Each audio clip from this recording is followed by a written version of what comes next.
Hey everyone, before we get into this video, I just want to start by saying thank you for the amount of overwhelming support, not only from the aviation community, but from this new YouTube channel and the community we're building here, as well as some people that follow me on my other platforms. Thank you again. I'm so happy that you enjoyed the other video. And before we get into this video, I do want to tell you what to expect. We're going to do the much requested day in a life or a 4-day trip with an airline pilot. I'm so excited to share with you all. And in between, there is a lot of repetition when it comes to my day in and day out. So I'll also be answering some of your questions that you left on my last video. So thank you again for joining me, and let's go. I usually take the train into work. It's a nice, easy, breezy ride.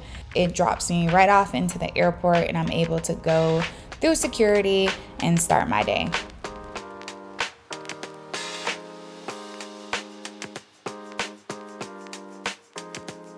After security, I head over to the gate, and thankfully this gate was at T-gate, so it was a very short little walk over to my gate today. Once I get in the aircraft, I start looking over all of the information that I have available to me. The cool thing about being an airline pilot is most of the information is already done for you. So we have an amazing team back at our headquarters, and it consists of dispatchers, meteorologists, people that do load control, so that's the people that get the weights for the passengers, the bags, and all of that information, as well as how much fuel I need, how much reserve fuel I need, and it goes on and on and on, and they put it all in our information that we're able to access later on, including any maintenance items. You see me grabbing the maintenance log now, and I'm putting in our flight, but I'm also looking back at previous write-ups the aircraft might have had or anything that's currently open.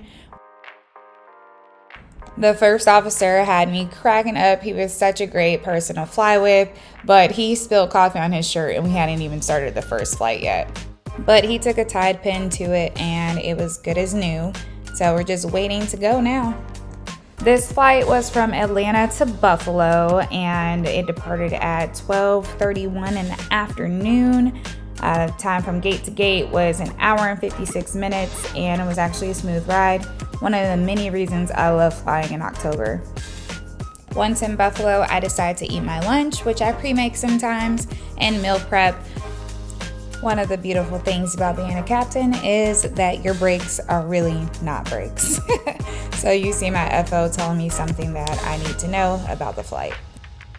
Morning, everyone from the flight deck. This is your captain speaker. Wonderful flight attendants back there to assist you. They are here primarily for your safety. Our break in Buffalo was about 1 hour, but that includes boarding, deplaning, and also just giving us a little bit of time to turn the aircraft and head back to Atlanta. And once in Atlanta, we had about 1.5 hour turn before we had to go to San Juan. That flight was 3 hours and 29 minutes from gate to gate, and we arrived in San Juan at 10:16 p.m. So needless to say, we were ready to get to the hotel and get some rest. San Juan, Puerto Rico is our overnight for the night, so you see me here shutting down the aircraft, quote unquote putting it to bed, as we like to say. I go through the same process each time of putting my things away and checking behind my seat just to make sure I don't leave anything before we leave the aircraft and shut it down.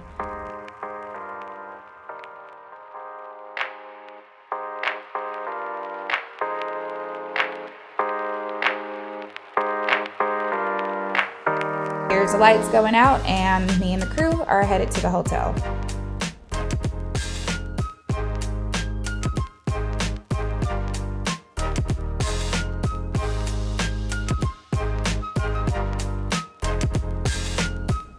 These passengers were super sweet.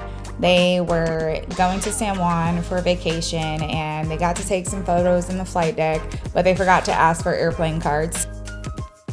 Now we're headed to the hotel. It is about a 15-hour overnight, and I'm just excited to get any sun that I can tomorrow. Here I am arriving into a room that unfortunately has not been cleaned. So even though it's been a long day, I have to go back downstairs to go get a new hotel key and room. and come back upstairs as well. That's one of the things about being a crew member. You never know what you're going to get, especially on an overnight, and sometimes that can be really annoying after a long day, but it's okay. So now it's time to wake up and walk around and have some sun. I love walking around on my overnights, especially when it's a beautiful destination like San Juan, Puerto Rico. There's lizards walking around, there's beautiful sounds of the ocean, and it's just always so nice just to be in somewhere so beautiful.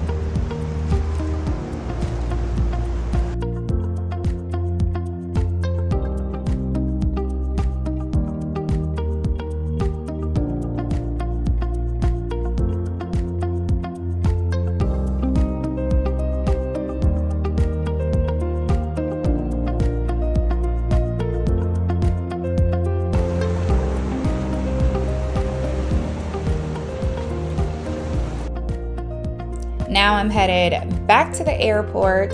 We have a 1:53 report to the airport, which means that we have a 2:53 departure time. And I'm happy to say that we got through security, got to the gate, and got the aircraft out early at 2:45.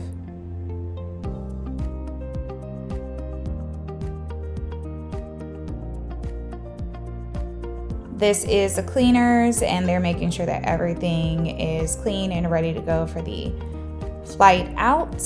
And the flight attendants are ready to go as well. All of the steam that you see in the aircraft is actually from the humidity in San Juan. It was about 90 degrees that day, so nice and misty in the flight deck, and sometimes that happens in the cabin as well. Don't ever worry, it's just moisture. I love taking a little airplane selfie, so here I am. We fly back to Atlanta, and it was 3 hours and 47 minutes from gate to gate. Nice long flight. We did have lunch airborne, which was really nice as well. That always helps the time go by. Once in Atlanta, we did have an airplane swap, so we headed to our next gate, which requires, of course, a lot of walking because Atlanta Airport is long. But instead of doing the train, a lot of crew members, including myself, decide to go for a walk instead. Stretch our legs, get moving, all those great things to keep yourself healthy. Happens to be a great time to answer one of the questions that I keep getting on my last video. Do I recommend getting a bachelor's degree or going to flight school? I personally say there's benefits to both, especially right now since the industry has kind of slowed down on hiring. Getting your bachelor's is only going to make you more competitive when you are out there looking for a future career or job. That edge may really be needed in the near future. I would recommend that. However, flight school might get you your hours quicker. It's all about what's most important to you. We now arrived to our gate and we're headed to Kansas City. I greet the flight attendants, give them a briefing, set up my flight deck. You see me putting in my headsets here and just going over the aircraft once again, looking at all the information for the flight, loading what we call the box, and getting ready for that flight over to Kansas City.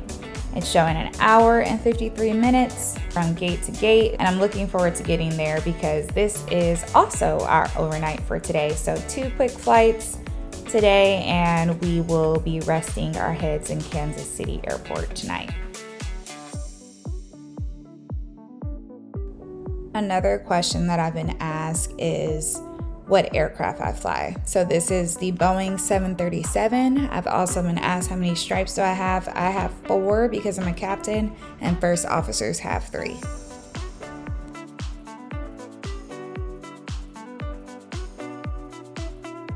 We've arrived in beautiful Kansas City Airport. Their new terminal is just gorgeous. I don't know what this circle thing is, but I always love looking at it. It's just so modern and glistening now. Arrive into my hotel room and I cannot wait for some sleep. And it's the next morning. I look outside. That's what I do every morning when I get up, and it's just such a beautiful day in Kansas City. You gotta love the fall. We talked about being healthy, so even though our departure time isn't till later in the day, I decided to go ahead and get up and get some exercise. One thing that I do is I make sure that I put things up as I go throughout my morning. Once I'm finished with them, that helps me have less to put up when it's time to go and helps me stay on time, as well as not forget anything inside of the hotel room. Now, granted, I am not perfect at that. Sometimes I do forget things here and there. We are human, but this is my strategy that has helped me forget a lot less things over time. Now let's head to the gym. I have my little ghost powder, which is going to give me that energy and that boost that I need.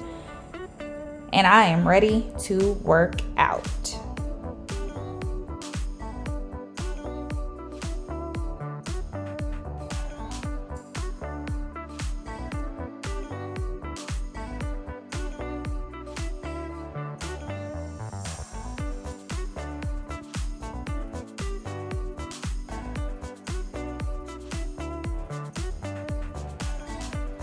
You can see my little process here. When I don't have a water bottle, I just go ahead and grab some water, grab a couple cups, and then just mix and get all of that good stuff, that energy from the bottom of that cup so that I can have the best workout possible.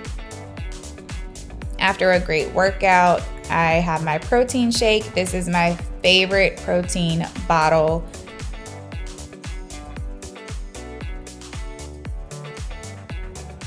It's like a mixer and a blender in one. It takes batteries, which is great because I don't like to have to charge too many things. And when I tell you it gets your protein shake silky smooth, it's so good. And I usually do that pretty much every morning. I'm not much of a breakfast person, so protein shakes are the way to go for me. After a nice shower and packing everything up like I usually do, I go ahead and get ready, and it's time to go to work.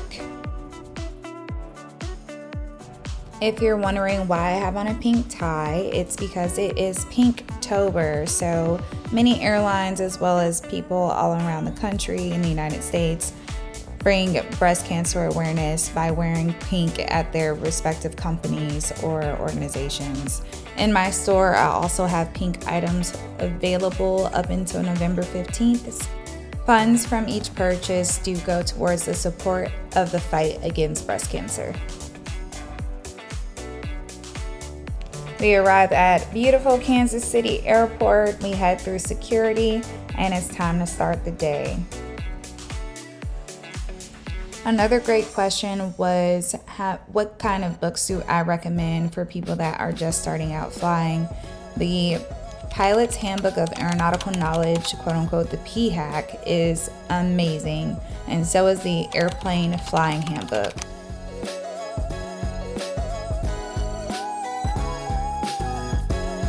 As you can tell, there's lots and lots of walking through terminals. A lot of it is very repetitive. And this is when I start speeding things up because it's just walking through terminals, preparing the flight, going to overnights, and just enjoying these wonderful cities. My favorite parts of flying is takeoffs and landings, and of course flying the aircraft itself, but also like our views are completely unmatched. Some of the sights we get to see, such as sunsets and sunrises, sometimes it makes you question how something so beautiful is even possible. Since our departure time is right around lunch, I went ahead and heated my lunch up on the way to the aircraft, and that is some soup that I made. I love making things that are able to be frozen in my crock pot, whether that's chili, chicken soup, things of that nature, and then I'll add like a little bit of rice to it or whatnot. So that was really, really great, and I was able to get to Atlanta. It was an hour and 54 minutes from gate to gate, and we're headed to our next gate. It's a lot of airport terminal walking again, but I'll save you the adventure. We get to our gate and we're headed to Pittsburgh. So I set back up the aircraft. I do everything the same way each time, or at least I try to, because again, the more that you repeat something, the better that you are at doing it and keeping the same. Hence, I won't misplace things or forget things or not have them exactly where I need them when the time comes. So this time I am the pilot monitoring, which means that I'm not the person that's going to fly the airplane. The first officer is going to fly. So what you see me doing is checking the aircraft. We do this on every single leg. Pilot flying does what we call setting up the box, which is setting up the information for the flight plan, whereas pilot monitoring checks all of the quote-unquote bells and whistles of the aircraft. So all of the alarms, the sirens, the big checks, the radar, all of the collision avoidance systems. TCAS system test, okay. We're headed over to Pittsburgh now. It is a nice, wonderful, smooth flight. Hour and 30 minutes from gate to gate is what we did. And I'm excited to get there because it's only 6:20 when we arrived, and that means I get to go out and treat myself to dinner. As I get ready for dinner, I just wanted to remind you, just in case you need to hear this, that this is not a career that you can let anyone question your merit. This career requires years and years of training and constant checks, even after you get hired at your forever airline. So just remember that every single step that you take is a step that you worked hard for, and don't let anyone make you believe anything different. Now this flight is an early one, so I believe I woke up at 6 a.m. this morning. You see it's still dark outside, and we get to have a nice quiet van ride headed over from Pittsburgh to Atlanta today. We've arrived at the Pittsburgh airport. The sun is coming up. We're gonna go through security once again. And you see your running theme here, right? Security, terminal, gate, fly. We flew from Pittsburgh to Atlanta from gate to gate. It was an hour and 34 minutes. And guess what? That was my only leg today. One of the best things for me is when I park at a gate that is at the end of the terminal and I can watch some of the airplanes. I'm now going up the escalator. You see, I do live in Atlanta and I'm based in Atlanta, so it's wonderful to be able to get straight from work and straight home. I'm sitting on the train now and I'm taking my nice little walk home. Thanks for joining me on my 4-day trip. I hope you enjoyed it. I hope it's been informational. Please like below if you want to see more of these. Comment what you would like to see next or any questions, and subscribe to stay updated on my videos. And I will talk to you all soon. Happy flying and safe travels.